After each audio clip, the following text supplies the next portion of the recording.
نحاول ايضا ان ناخذ احد المواطنين ان يتكلم لنا على واقع السيارات وواقع السوق بالتحديد. مرحبا، شلون الصحه؟ شيخ هلا بكم. الله يسلمك رحمه الله. طبعا اكيد احنا نعرف ان اكثر الورش هي صناعيه نعم. ويشتغلون بقطع السيارات وقطع الغيار المستورده اللي تجي اصلا هي بالدولار. اليوم تاثير الدولار عليكم على السوق يعني اليوم اكيد شلون؟ الدولار تاثر علينا بالسوق، يعني حتى الشغل هسه صار له تقريبا اسبوعين ثلاثه واقف بسبب الدولار. رئيس الوزراء يعني سوى الدولار ب 130 وهسه جاي ينباع بالسوق 150. يعني بعد اكيد مثل بعده يعني صار له اسبوعين، صار له 3 اسابيع. هاي الفرق ال 20 يعني ما اعرف هسه وين جاي تروح. المهم فاكيد اثر علينا تاثير كلش كبير الدولار. نعم. اليوم ايضا اكو قطع غيار متنوعه، التنوع هذا فاتكم بالقطع لو اثر عليكم ايضا بالاسعار؟ لا، التقليد يعني جاي يجي اغلبيته صيني، يعني يقلدون يعني درجه اولى درجه ثانيه درجه ثالثه، فاكيد يعني حتى بالشد وحتى هذا مو زين اكيد. لا ما جاي يخدمنا اكيد. اكثر التصليحات هنا شنو هي يعني مثلا؟ يعني هسه احنا جام، هاي ورشتنا ورشه جام، يعني ابو جهاز، حداد صدر، سمكره، فيتر، نوزلات، هو هذا كلنا اكيد مختص بهن.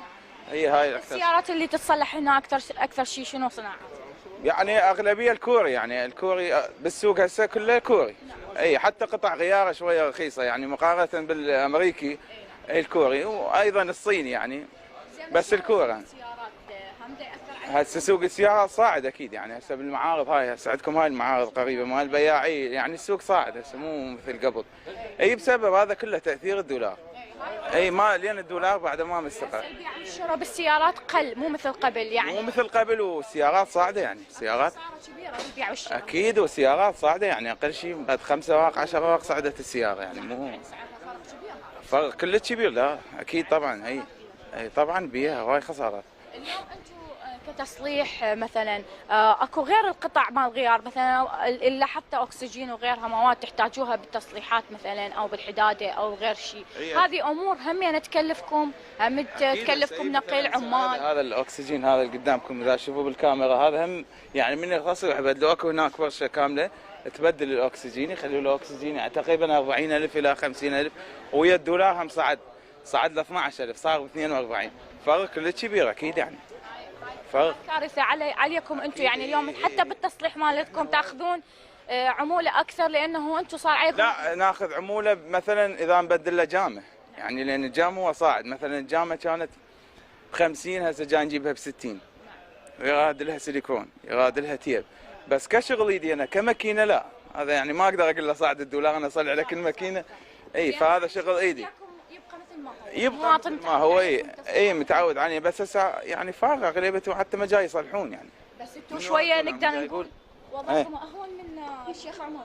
يعني انا قبل فتره كنت بشيخ عمر والشيخ عمر لاحظت انه هناك يعني وضعهم كلش منتظم، يعني مو مثل هنا شوي اكو حركه بسيطه. هو اكو حركه يعني حتى بشيخ عمر، يعني مو فد مره منتهيه.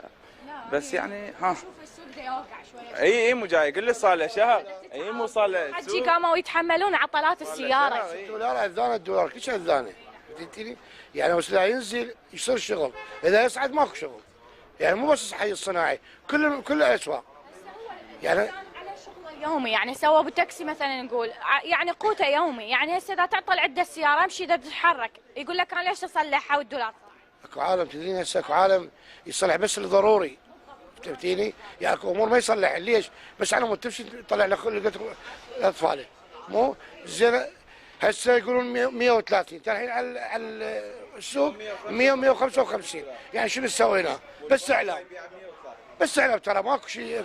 صارف مصر شو الصرف المصارف؟ تطش دول اذا تدين ورقه ورقتين يعطونك شيء تقدر تشتغل بيها انت ما يعطيك. بس اللي يسافر امراض مزمنه شغلات هاي الخاصه. شغلات محدده يعني بقى السوق الاسود يتحكم اي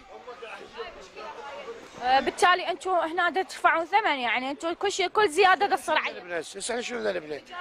من يتحمل؟ والله انا وكيل ابو القراطس انه ما تحاسب القراطس يقول العالم ما عنده مشكلتهم، ما عنده مشكلته شيء. الايجار من يوقف نبي مو يعني الاستمراريه هنا تكلفكم هواي. قاعد تذحل قاعد تاذى كلش، كانت تاذى ونعاني كلش من هاي. يعني هسه اللي يشتغل له 10,000 15,000 يجي يسوي له حفله لان اليوم اشتغل. ما يصير. حتى الشباب خطيه اكثرهم دا يبطلون. تعبانه شبابكم، ليش قاعد تجون على السوالف مال المخدرات والبوق والتسليم؟ من العوز، ترى من العوز. فهمتني؟ شهادات ذيك الشهادات اللي شايليها وتعبانين عن نفسهم يجون يشتغلون. خلص ماجستير ويشتغل صانع، يعني يقبل هالشهاده مالته تعب ولا تعبوا عليه يشتغل صانع، ترى ما يصيرش.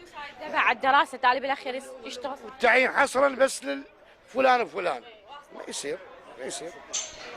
يعني دا اشوف اكو شباب خريجين. انا من سنه 2016 متخرج، عندي دبلوم كهرباء، هاي صار 16 يعني صار فت 6 سنين 7 انا اشتغل هنا، ماكو فرص عمل قدم وماكو. تلغي الدوره، اي اكيد يعني بغير دوله وهذا اكيد طبعا لازم عنده، بس هنا انا ما اعرف. والله حرامات يعني هذا عمر الشاب يعني خلصه بالدراسه ويتعب على نفسه وبالتالي يلقى ما عندنا بس.